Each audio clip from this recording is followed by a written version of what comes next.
Good morning. Welcome back to Morning at NTV. My name is Malaki Vilodera.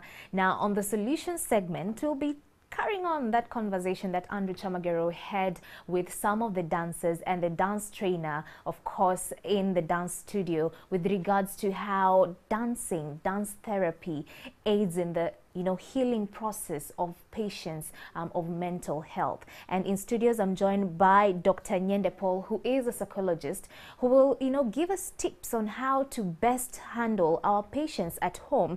Of course, we know that these patients have medication, but of that, how best can we facilitate their healing process? Thank you so much for coming in studios. Thank you. We were having a conversation and you're telling me dance therapy is amazing in aiding the healing process.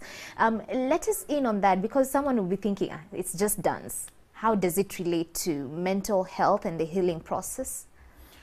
Yes, the premise is that the body and the mind are linked, and that movements of the body can actually have impact on your emotions, on your thoughts, and generally your behavior as a whole, and the way you see yourself, self-evaluations. So therapy that involves dance, which is more of movement therapy, can help tap into the cognitions and feelings of the person. We can help build self-confidence and also help them do away with feelings of depression. For example, depressed patients often have difficulty in upward movements, and upward movements can actually relieve you of depression, because depression is more of a downward kind of movement and the emotions go down with you. So dancing and jumping can actually relieve a certain amount of depression from the individual. Okay, you've mentioned depression, and most of the people are thinking mental health, depression, how are they related? What are the phases when it comes to mental health issues, from mild to extreme? Yes, mental health problems have a very wide scope, from the simple fears, phobias, and fairly normal depression to extreme psychological disorientation.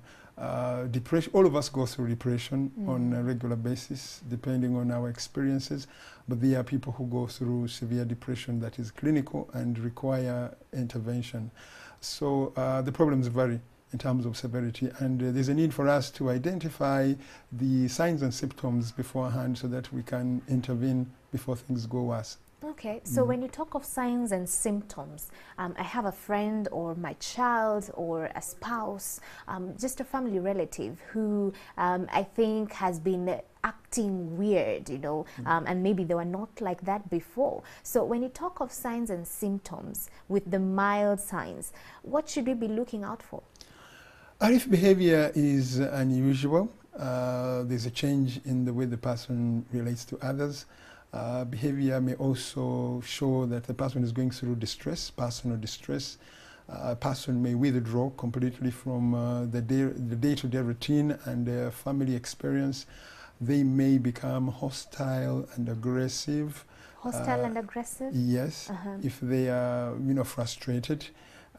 They also may threaten others or threaten suicide, especially the depressed individuals. If their interpretation of reality is also not appropriate, then that will put a question mark on their adjustment and well-being. It's like a red flag. Yes, interpretation of reality is not proper, then that is a problem.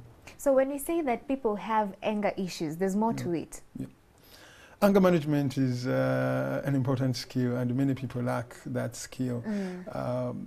Sometimes it's because of an accumulation of frustration in the individual, and that they have not been given an opportunity to express themselves and express their feelings, and then they have they have bottled up so much to a point that they could explode, as we would say. So it's important to give people avenues to express themselves, and even dance therapy can be one way of expressing your feelings within.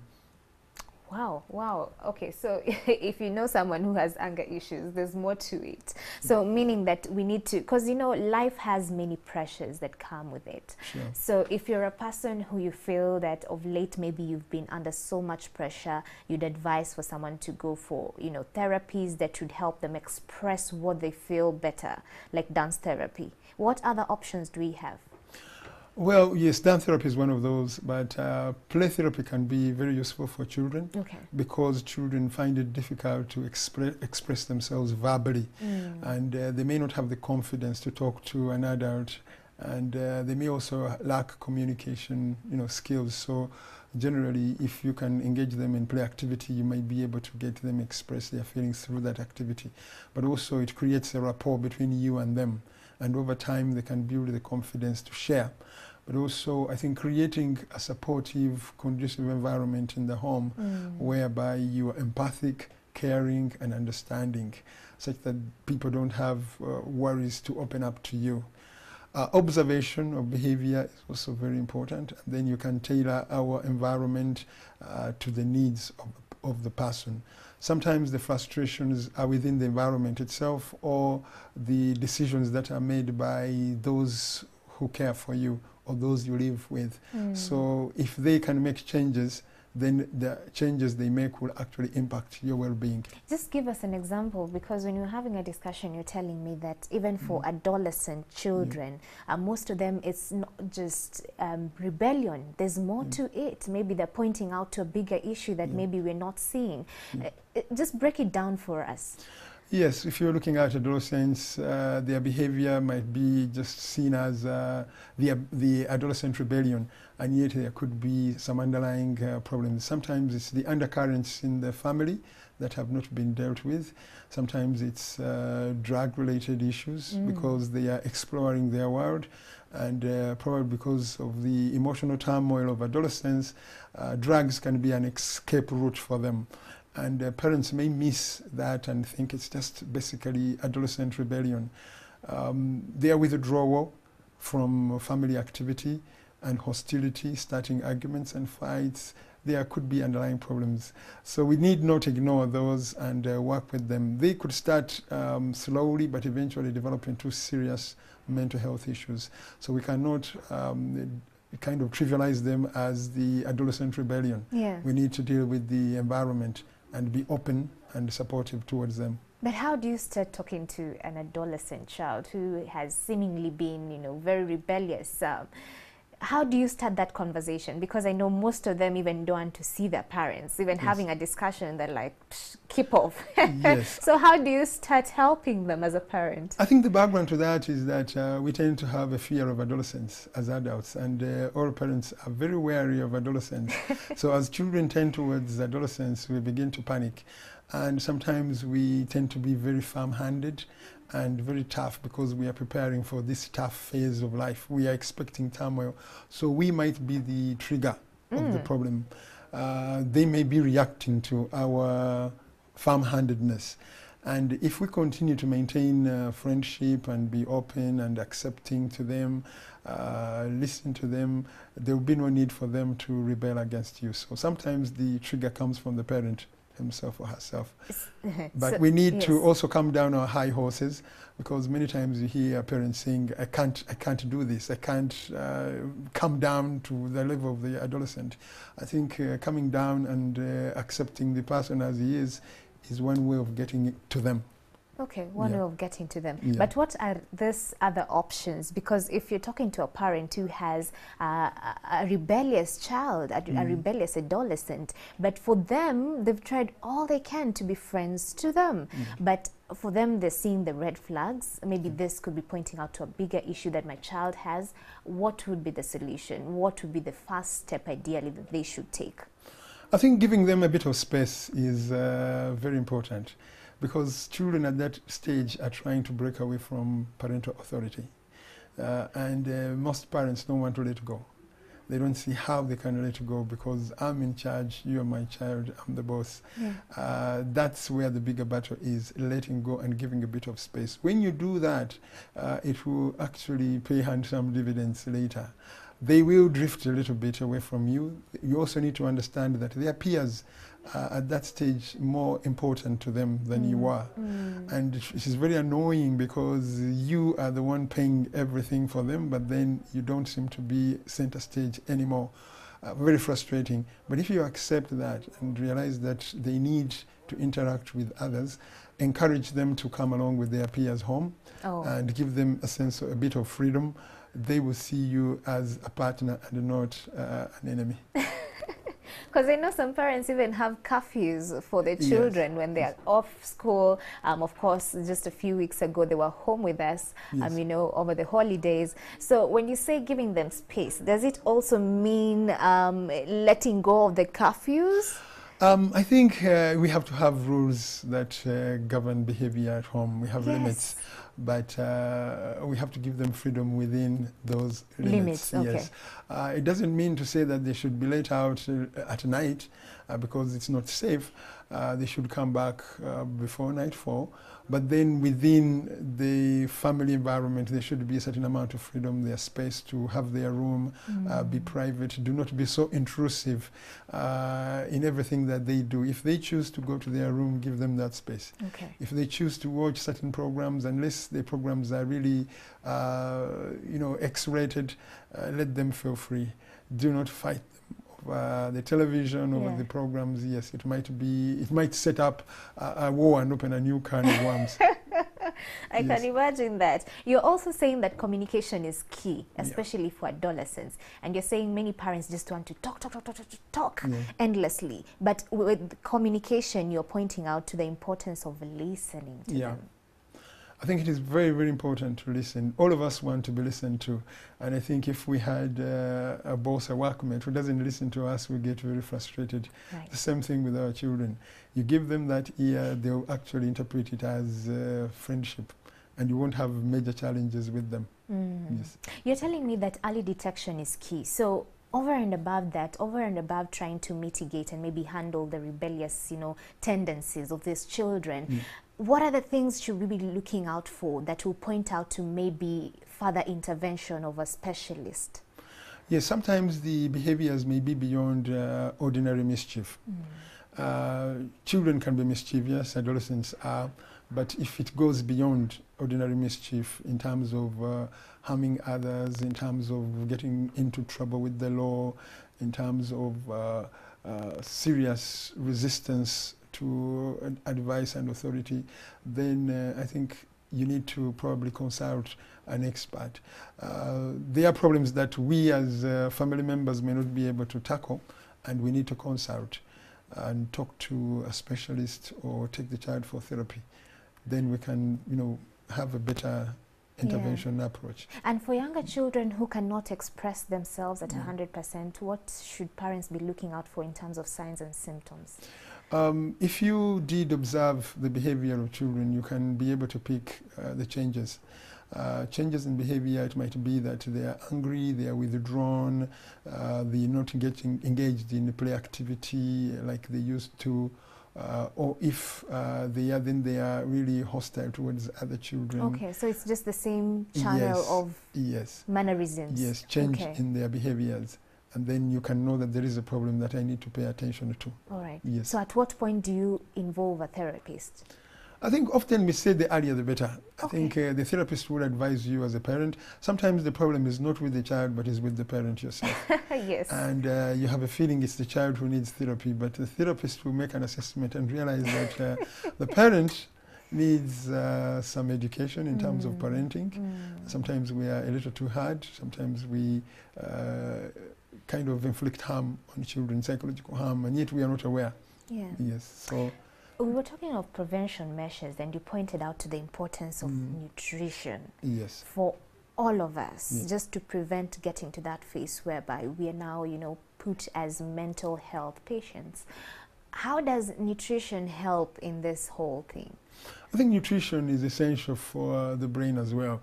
Many times we only consider the physical health, and we forget that nutrition has a bearing on our mental health. The brain requires specific vitamins for nourishment, and when there is a deficit, then you are going to see deficits in behaviors or changes in behavior. So we don't need to first be diagnosed to pay attention to our nutrition. We need to take a balanced diet and be certain that we are well nourished. And clearly you would see quite a difference, a surge of energy and ability to think, ability to concentrate when you change your diet. Sometimes our behaviors involve toxin intake, and instead we are doing harm to the brain, and we don't realize why we are feeling low, depressed, or we are hostile, and our thinking is not very rational. You don't have to be intoxicated, but it has an effect on you ultimately. Even when you are sober, you still have a significant impact on your well-being. So nourishment of the brain is very, very essential. So when you talk about toxins, is this just junking a lot on unhealthy foods? Yes, unhealthy foods as well as the drugs and alcohol, but more especially drugs and alcohol. They have severe impact on the brain and functioning of the brain. Okay. Yeah. Someone would ask, in terms of brain health and nutrition, what are some of these foods that are key that you shouldn't miss out on in your plate maybe, or in a day in terms of intake? Of course, the fish oils are very, very essential. I think right from childhood we have always been told that eating fish would make you wise. Yeah. And is it true? Yes, it is. The omega-3 necessary for brain functioning, and many others. Of course, the vegetables as well. As long as you take vitamins, I think it's very healthy. For the adults, also nutrition supplements, I think, can be of great value. Okay, yeah. Supplements. Yeah. There's a whole conversation when it comes to supplements. Do they really work? Because what critics say is nutrition and nutrients are best when they're in their raw form and fresh. Yes. So how then do supplements work? Just help us understand that, because I know by the time the supplements are in a tablet, they've gone through a whole process of processing, being dried and stuff like that. So how effective are these supplements? I think they surely are effective. Of course, first choice would be fresh, organic foods, but where they are unavailable, supplements can be of help. Many times you also don't have the time to have a good balanced meal. We are scratching as adults to take a snack here and there because we are a little too busy with our work, and we eat while we are working on computer, so the digestion is also not complete. So in such scenarios, high stress jobs, you are traveling all the time, you may not have the time to prepare a very good meal. Wow. Yes. So a supplement can be supportive for you. So they do work? Yes, they do. Okay, guys, watch your nutrition, very key. Okay, we'll be touching base with Andrew Chamagero and just get to talk to one of the mental health patients who has been through the dance therapy program and has actually benefited from it. But that will be coming in a short while. But back in studios, Daktari, over and above just having dance therapy, as you can see in our screens, what other social support can we give our patients just at home for them to, you know, fast track the healing process, over and above dance therapy and over and above medication? What else are we looking at? I think having time together with them is very, very important. We need to spare time for our patient. We need to show them affection, and express empathy. It's one thing to feel empathic, but it is also important to express it so that the patient feels it. For example, making the encouragement statements, showing that, yes, it's a challenge, but there is an opportunity for change and improvement, being there for them quite a lot of time and talking to them, because if you have been on medication, sometimes it might be a little difficult for you to engage into a conversation. And withdrawn, for example, tranquilizers may slow you down to a great extent, and you need to be stimulated in terms of effective coordination and talking to others. You need to take them, for example, for a walk on a regular basis and get involved in activities. Encourage them to lay their bed and to take some responsibility for the things that they need to do. We shouldn't be overindulgent, that is, taking over their lives 100%. Only when they are really extremely ill But if they are functioning at a reasonable level, they need to be given back some of that responsibility so that they lay their bed, they can be able to wash a few things like small clothes, handkerchiefs. They should be given an opportunity to make decisions. What would you like to eat? What would you like to do? What would you like to watch on TV? Would you like us to go out a little bit? And also get them back in contact with the people. That would be take them out to meet other people, maybe to a beach arrangement where there are several people, so that they are not feeling isolated, because it's the isolation that will kind of bring back a relapse in many cases. Okay. You're also telling me that in terms of just providing a conducive environment in the home, how the two parents, how the spouses behave before the children also plays a major role. Yeah. Domestic violence. Yeah. Expound on that one. Yeah, I think as adults we need to set a good example for the children. Our behaviors within the home are observed carefully by children. Usually our parents are the role models, and the children will imitate what we do. But if we are mercilessly trying to dominate the other, we can actually do severe harm to the well-being of the children, because if it's a girl and she watches her mom being treated like a doormat, I think her esteem will be shattered. If it's a boy and father is the role model and the mother mercilessly dominates the father and calls him names, it will damage the masculine self-image of the boy. So if we have issues, it's better to refrain and discuss our issues quietly, calmly, in our own privacy, without the presence of the children. If we escalate, then we are not giving them good examples of how to solve problems. Most of the parents actually say that it's okay, we can just have an argument before our children. After all, they're just, you know, maybe 6 months old. Do infants take this? Do they understand? I think they're able to assess and assimilate the mood. They sense the mood. A child will, however young it is, they are able to feel the mood that is going on. So I think it's not okay to have these arguments in presence of others, even if it's in the presence of adults. I think they don't feel very comfortable when you have an argument going on in the same room. Right. Yes. So we shouldn't subject that. We shouldn't subject children to that. Let's talk about corporal punishment as we come to a close. There's been this discussion of abolishing physical, you know, correction on children.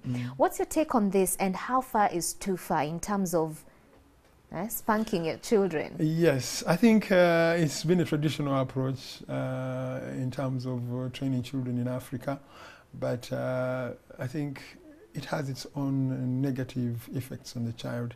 Besides, it's very difficult to draw the line between punishment and abuse. Ultimately, it may escalate, because as you punish, you get disinhibited, you get more angry, you shout, and then eventually, while you intended to give 1 or 2 strokes, you give 20 and start kicking, and eventually do severe harm. So there is a risk there in allowing corporal punishment. It damages the development and esteem of the child, and also does not serve as a good example of managing conflicts and problems. The child is looking at you, and you are using violence to solve a problem, so they are more likely to also continue violence against others, because that's what they have learned. And there are very many alternative ways to corporal punishment. What are these alternatives? Because people argue that you spare the rod, you spoil the child. I think for a long time we have ignored alternative forms of punishment. Time out for children can be quite effective, but it's good to institute these right from the very beginning. If you come into late childhood to try and introduce some of them, they may not work well if you have used the most extreme punishment, because they have been used to the cane and the big threats that you make. Now to go back to the lower level, I think it will not be effective. So we must incorporate them from the beginning. Time out. I remember, stand facing the wall for 5 minutes. You won't go out to play for 15 minutes until we have resolved this matter. Those punishments are effective, but they are not abusive. For example, write several lines like, "I will not disturb in class again." 50 lines.